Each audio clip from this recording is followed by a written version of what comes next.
3 सवाल कर लिए थे। उसके आगे बढ़ते हैं आज और प्रश्नावली को कंप्लीट करते हैं, उसके बाद नया चैप्टर स्टार्ट करेंगे। तो देखिए किताब का जो आपका चौथा सवाल है वो ओके। इसके अलावा मैंने आप लोगों को बेसिक जानकारी इस क्लास में भी दे दी थी, सिक्के के बारे में, पासे के बारे में, ताश के बारे में, इनके सब के बारे में मैंने आपको जानकारी वहां पे दे दी थी।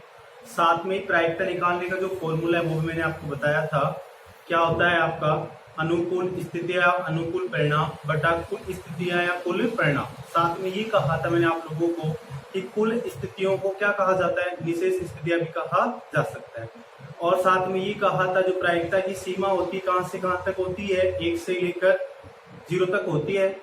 और साथ में ये भी मैंने आप लोगों को सिखाया था कि यदि आपको किसी घटना के नहीं होने की प्रायिकता निकालनी है तो आप क्या करेंगे, 1 माइनस घटना के होने की प्रायिकता। साथ में ये भी आपको सिखाया गया था कि प्रायिकता होने और नहीं होने का योग कितना होता है, 1। तो आगे बढ़ते हैं प्रश्नावली का। यहाँ प्रश्नावली आप लोगों की 18वीं और क्वेश्चन नंबर आपका 4। क्वेश्चन नंबर 4 आगे स्टार्ट करते हैं।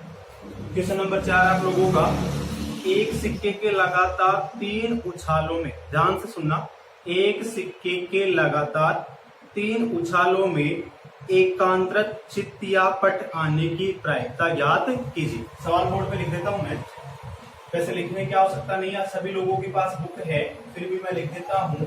एक सिक्के के लगातार 3 उछालों में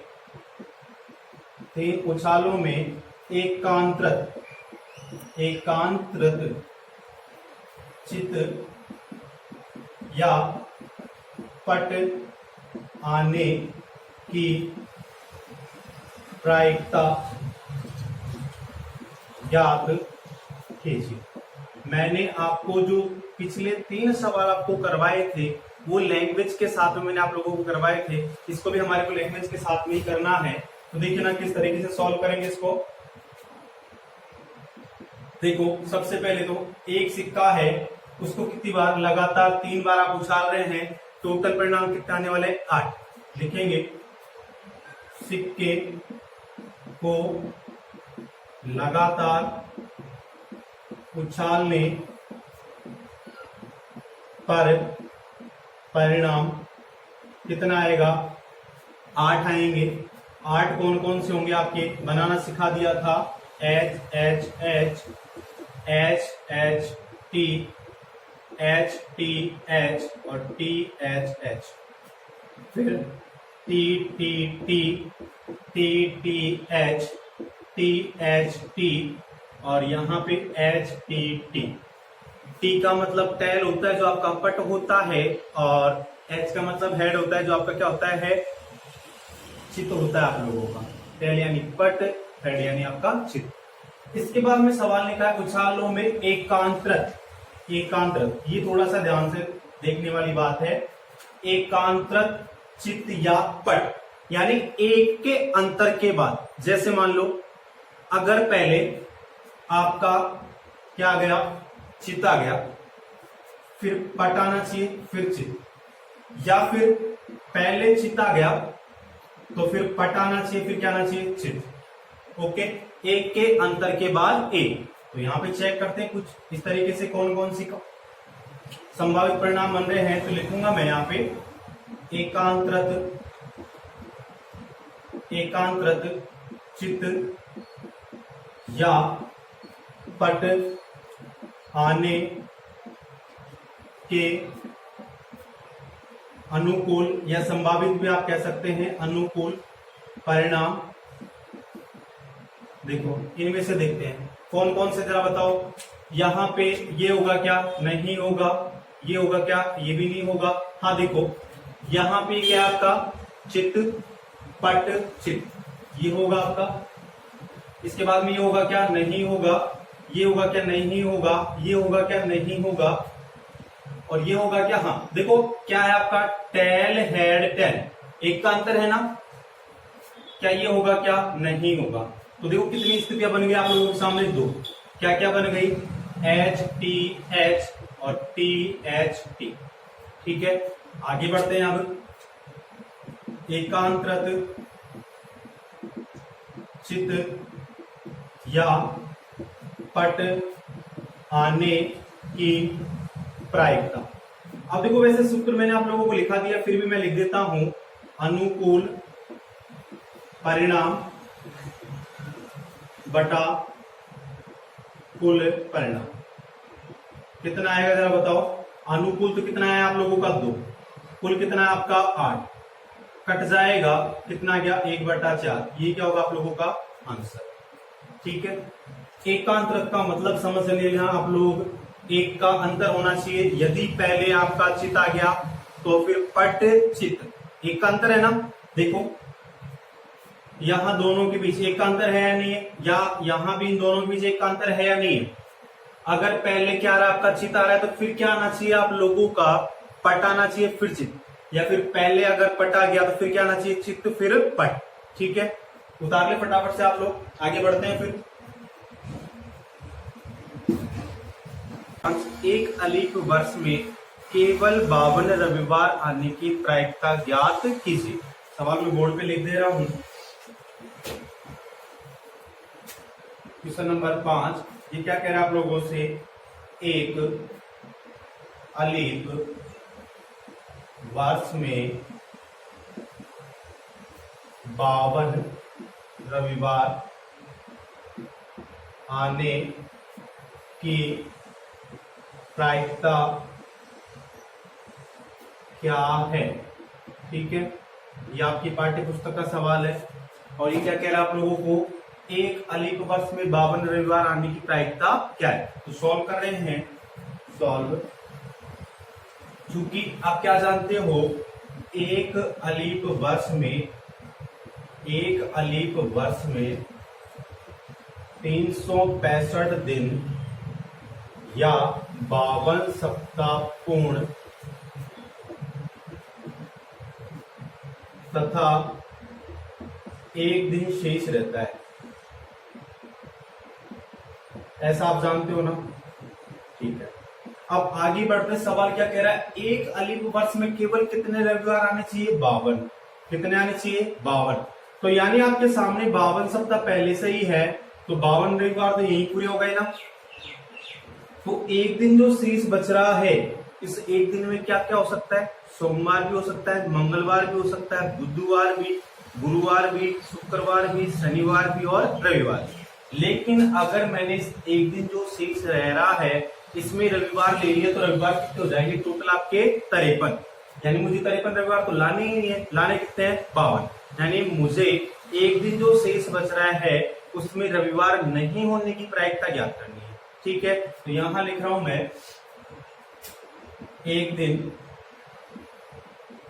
शेष होने के कुल परिणाम क्या क्या हो सकते हैं आपके, 7 हो जाएंगे। सोमवार, मंगलवार, बुधवार, गुरुवार, शुक्रवार और आपका यहां से शनिवार। ठीक है, अब जो एक दिन शेष हो रहा है उसमें लिखेंगे एक दिन शेष में रविवार नहीं होने के अनुकूल परिणाम कितने आ जाएंगे भाई आप लोगों के, 6। कितने आ जाएंगे, 6 कौन से आ जाएंगे, सोमवार, मंगलवार, बुधवार, गुरुवार, शुक्रवार, शनिवार और रविवार को आपको क्या कर देना है, छोड़ देना है। इस रवि को क्या कर देना है, आपको छोड़ देना है, क्योंकि अगर हमने रविवार को ले लिया तो क्या होगा बताओ, 53 रविवार हो जाएंगे। 53 हमारे को लाने नहीं है, तो लास्ट में लिखेंगे अलीफ वर्ष में 52 रविवार आने की प्रायिकता कितनी आ जाएगी आप लोगों की। टोटल तो हमेशा का आता है नीचे, और यहाँ अनुकूल परिणाम कितने हैं, 6 कहा जाएगा ऊपर। ये क्या होगा आपका आंसर। ठीक है, इसके आगे सवाल बढ़ते हैं। सवाल नंबर 6। सवाल नंबर 6 क्या कह रहा है आप लोगों को कि पी ए बराबर आपको दिया है 0.65 है तो एक के नहीं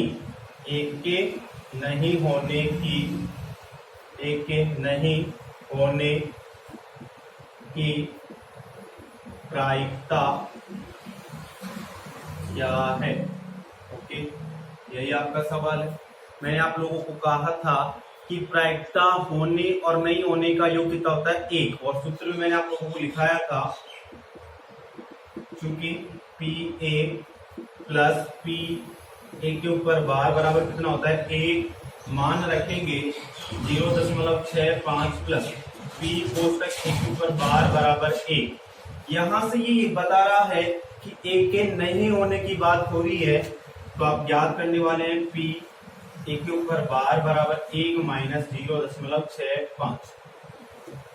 घटाना भी आप सीख लें, 1.00 घटाना है 0.65।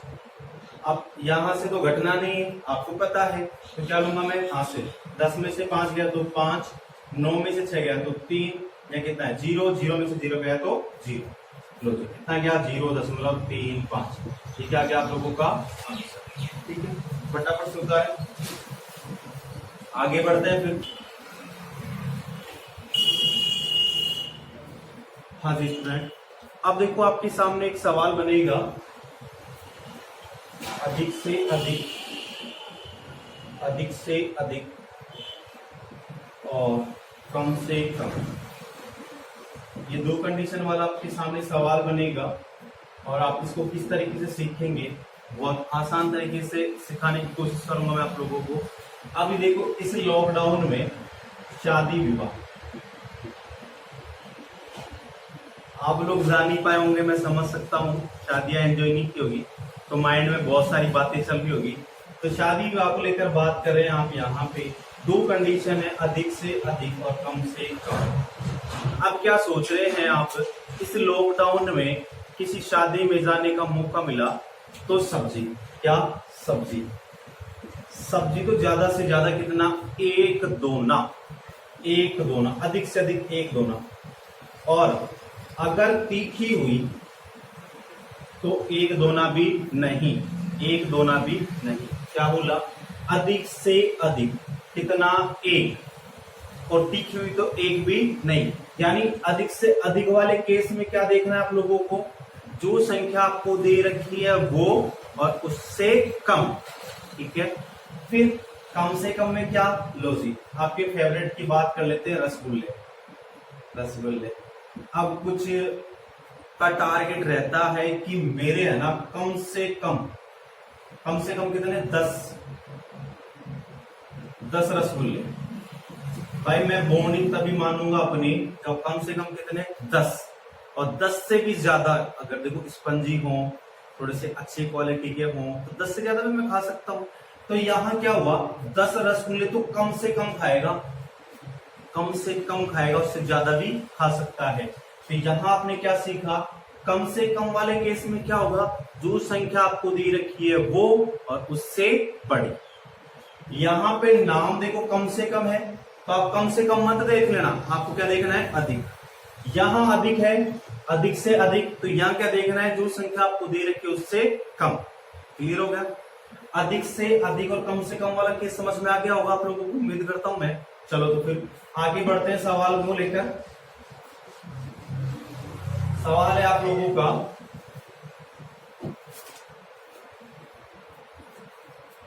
दो सिक्कों को एक बार उछालने पर अधिक से अधिक एक पट आने की प्रायिकता ज्ञात कीजिए। सवाल बोर्ड पे लिख देता हूं मैं,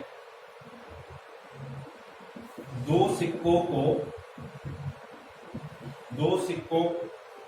को एक बार उछालने पर अधिक से अधिक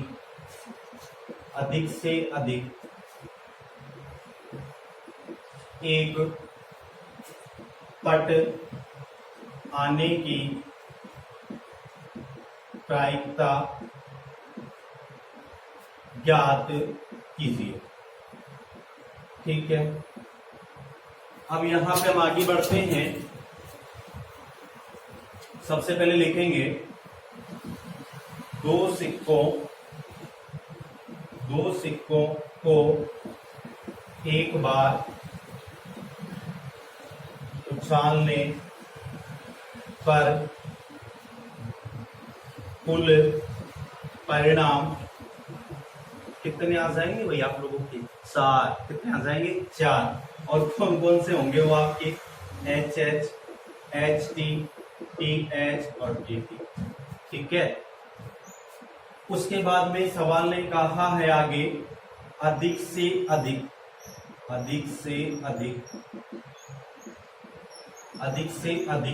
एक पट आने के अनुकूल परिणाम क्या क्या होंगे देखना आप लोग। मैंने अभी अभी आपको सिखाया था कि अधिक से अधिक में क्या देखेंगे, जो संख्या आपको दे रखी है वो और उससे कम। तो देखो अधिक से अधिक क्या? एक पट, यानी एक पट तो देखना ही देखना है, और एक पट से कम क्या होगा? 0। एक पट तो देखना है और एक पट से कम क्या होगा? 0। तो चलो देखते हैं यहाँ पे 0 पट है ना, ये भी आ जाएगा। यहाँ एक पट है ना, ये भी आ जाएगा। यहाँ एक पट है क्या? हाँ, ये भी आ जाएगा। यहाँ कितने हैं? 2, तो ये नहीं आएगा। तो यहाँ कितने हो जाएंगे? 3। और 3 कौन कौन से हो गए आपके? HH, HT, TH और TT। ठीक है, आगे बढ़ते हैं। अधिक से अधिक एक पट आने की प्रायिकता। प्रायिकता में मैंने आपको सिखाया है कि टोटल मान कहाँ आएगा? हमेशा नीचे। अनुकूल का आएगा ऊपर। कितना आ जाएगा? 3/4। ये क्या होगा आपका आंसर। ठीक है, आगे बढ़े। चलो फटाफट से इसको उतारा, मिटा रहा हूं मैं फिर। सवाल आपके सामने, सवाल नंबर 8।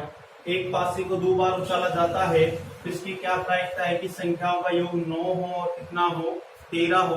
तो सबसे पहले सॉल्व करते हैं, और भाई घबराने की आवश्यकता नहीं है आप लोगों को, 4 नंबर मिल जाएंगे बहुत आसान तरीके से। ठीक है ना।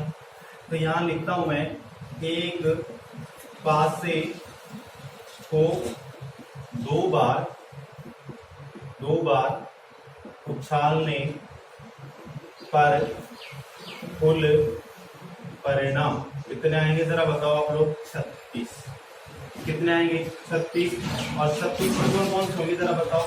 यहां लिख दे रहा हूं, देखो मैं, 1 1, 1 2, 1 3, 1 4, 1 5, 1 6, फिर 2 1, 2 2, 2 3, 2 4, 2 5, 2 6, फिर आपका 3 1, 3 2, 3 3, 3 4, 3 5, 3 6, 4 1, 4 2, 4 3, 4 4, 4 5, 4 6, फिर 5 1, 5 2, 5 3, 5 4, 5 5, 5 6, 6 1, 6 2, 6 3, 6 4, 6 5, 6 6। सवाल ने कहा है आप लोगों से कि संख्याओं का योग कितना होना चाहिए? 9। यानी कोष्टक में जो आपको संख्याएं दे रखी है उनको जोड़ने पर योग कितना आना चाहिए? 9। तो सबसे पहले शुरुआत करते हैं। देखो यहाँ लास्ट से चेक कर लेते हैं। 1 और 6 कितना होता है? 7। तो पहली लाइन में तो ज्यादा से ज्यादा अधिकतम योग कितना है? 7। तो पहले में नहीं होगा। फिर 6 तो कितना होता है? 8। इसमें भी नहीं होगा। चलो तो फिर लास्ट में इसमें चेक करते हैं। हाँ जी, देखो 3 और 6 कितना हो गया? 9। एक मान आपका ये हो जाएगा। फिर इसमें 4 और 1 5, 4 और 2 6, 4 3 7, 4 4 8, 4 5 9, एक मान ये हो जाएगा। 4 और 6 तो 10 हो जाएगा। फिर उसके बाद 5 वाली लाइन में चलते हैं। 5 और 1 6, 5 और 2 7, 5 और 3 8, 5 और 4 9, एक मान ये हो गया। 5 और 5 10, 5 और 6 11, ये भी नहीं होगा। 6 और 1 7, 6 और 2 8, 6 और 3 9, एक ये हो गया। 4 4 10, नहीं होगा नहीं होगा नहीं होगा। यानी कितने मान आ गए आप लोगों के सामने। और एक बात और बता देना चाहता हूं मैं आप लोगों को, अगर पासे का ऐसा सवाल आ जाए संख्याओं का योग पूछ लेना आपको, तो केवल एक संख्या आपको मिल जानी चाहिए, बाकी संख्याएं अपने आप ही ऐसे बोलेगी कि हाँ मैं आ रही हूं मैं आ रही हूं। कैसे? उसके सामने वो सारी संख्याएं एक ही विकर्ण पर मौजूद होगी। देखिए आप, ये विकर्ण है ना, इस सारणी का विकर्ण ये इसके एक ही लाइन पर, इस एक ही विकर्ण पर मौजूद है सारी की सारी। या फिर आप चेक भी कर सकते हैं। तो कितने परिणाम हो गए? 1 2 3 4। परीक्षा में आपको ऐसे नहीं करके आना, ये तो मैंने आप लोगों को समझाने के लिए कहा है कि एक ही विकर्ण पर मौजूद होती है। तो आप लिखेंगे यहाँ पे इसके बाद में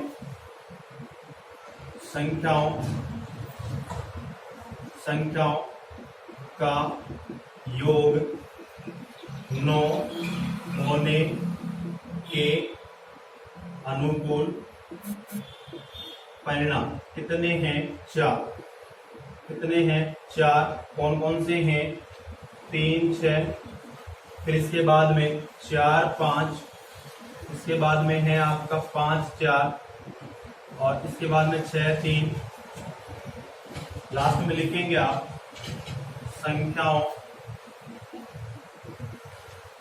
का योग 9 होने की प्रायिकता कितनी होगी जरा बताओ। टोटल में से कहा आएगा नीचे कितना आ जाएगा? 36। और ये कितना आ जाएगा आप लोगों का? 4 कट जाएगा 1/9। ये क्या होगा आपका आंसर। ठीक है, 13 के लिए तो आप चेक कर ही लेंगे। देखो लास्ट में कितना है? 6 से 12। तो अधिक से अधिक योग कितना है? 12। तो 13 तो हुआ ही नहीं, तो अनुकूल परिणाम कितना है? 0, यानी 0/36। और आंसर कितना आ जाएगा आप लोगों का? 0। क्लियर? उतारे फटाफट से इसको। और इसके बाद में एक सवाल और समझा रहा हूं। प्रश्नावली आपकी कंप्लीट होती है 4 नंबर की। इसके बाद जो हम प्रश्नावली पढ़ने वाले हैं, एक ही दिन की क्लास होगी मात्र, और 3 नंबर आसानी से मिल जाएंगे आप लोगों को। तो देखो लास्ट सवाल आपका 11वां सवाल। 52 पत्तों की अच्छी प्रकार से फेंटी गई एक गड्डी में से एक पत्ता निकाला जाता है। निम्नलिखित को प्राप्त करने की प्रायिकता याद कीजिए। तो ये जो इसके 5 पॉइंट है, 5 पॉइंटों को मैं लिख रहा हूं। और लास्ट सवाल आप लोगों का नंबर 11 है। 11 के 5 पॉइंट मैंने यहाँ पे लिख दिए हैं। एक एक को बारी बारी से सॉल्व करते हैं, और इसको सॉल्व करने के साथ ही आप लोगों की प्रायिकता क्या हो जाएगी? फिनिश हो जाएगी। 4 नंबर आपको मिल जाएंगे बहुत आसान तरीके से। तो चलो सॉल्व करते हैं यहाँ पे इसको सॉल्व। अब ताश के पत्तों की बात हो रही है, तो आप लिखेंगे ताश के पत्तों का कुल परिणाम कितना आ जाएगा? बताओ जरा सभी लोग। 52। कितना आ जाएगा? 52। फिर कह रहा है लाल रंग का गुलाम, लाल रंग के गुलाम का अनुकूल परिणाम। लाल रंग के गुलाम कितने होंगे जरा बताओ मुझे आप लोग। लाल रंग के गुलाम कितने हो जाएंगे बताओ, फटाफट से बताओ। लाल रंग के गुलाम, केवल गुलाम की बात करता तो 4, लाल रंग की बात की है तो 2, अगर लाल पान की बात करता तो 1, ईंट की बात करता तो कितने होते हैं आपके? 1। या लाल रंग का है तो गुलाम कितने आ जाएंगे आप लोगों के? 2। लिखेंगे लाल रंग के गुलाम होने की प्रायिकता कितनी आ जाएगी?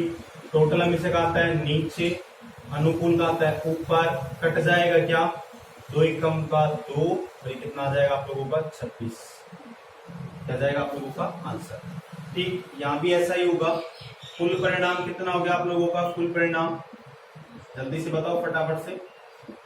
52 लाल रंग के पत्ते, लाल रंग के पत्ते होने का अनुकूल परिणाम कितना हो जाएगा? अब लाल रंग के पत्ते कितने होंगे आपके बताओ। अगर पत्तों की बात करता है टोटल पत्तों की तो 52, लाल रंग के 26, लाल रंग के 26, लाल पानी के 13, ईंट के 13, कितने हो जाएंगे 26। लास्ट में लिखेंगे लाल रंग के पत्ते होने की प्रायिकता कितनी आ जाएगी जरा बताओ। टोटल हमेशा का आता है नीचे 52, ऊपर कितना 26, 26 एक कम 26, 26 गुना कितना 52, ये क्या गया आपका आंसर। ठीक है, तीसरा आपका कौन सा है, या इसको उतारे फटाफट से आप लोग, तीसरा और लिख देते हूं मैं यहाँ पे। तीसरा है आप लोगों का पान का इक्का, पान का इक्का, पान का इक्का है ना। चलो आंसर सीधा सीधा बोलने वाले होंगे अब आप लोग, पता लग रहा है मुझे। कितना आ जाएगा पान का इक्का, पान कितना होता है इक्का, एक, टोटल का आएगा हमेशा नीचे, एक बटा कितना आ जाएगा 52, ये क्या हो गया आपका आंसर। फिर ईंट की बेगम, ईंट की बेगम, वैसे बेगम कितनी होती है 4, लाल रंग की कितनी होती है, लाल रंग की 2, लाल पानी की 1, ईंट की कितनी होगी 1, तो एक बटा कितना आ जाएगा 52। और लास्ट में है हुकुम का पत्ता, हुकुम का पत्ता, हुकुम के पत्ते कितने होते हैं जरा बताना आप लोग मुझे। अगर मैं यहाँ पे काले रंग के पत्तों की बात करता तब तो कितने होते हैं 26, लेकिन हुकुम के पत्तों की बात हो रही तो कितने होंगे आपके 13 बटा 52, 13 एक कम 13, 13 चौकू 52, ये क्या है आप लोगों का आंसर। और कुछ इस तरीके से आप लोगों की प्रायिकता वाली प्रश्नावली कंप्लीट हो गई है। 4 नंबर पक्के पक्का मिलेंगे आप लोगों को, कहीं भी कोई दिक्कत वाली बात नहीं है। आज के लिए इतना ही, ऑल द बेस्ट, पढ़ के आना अच्छे से, और जो मैंने प्रश्नावली आपको पढ़ाई है उनका रिवीजन आप करते रहे हैं। आगे जो आने वाली क्लास होगी, एक दिन की क्लास होगी, 3 नंबर मिल जाएंगे। ठीक है स्टूडेंट्स, आज के लिए इतना ही, ऑल द बेस्ट, पढ़िए।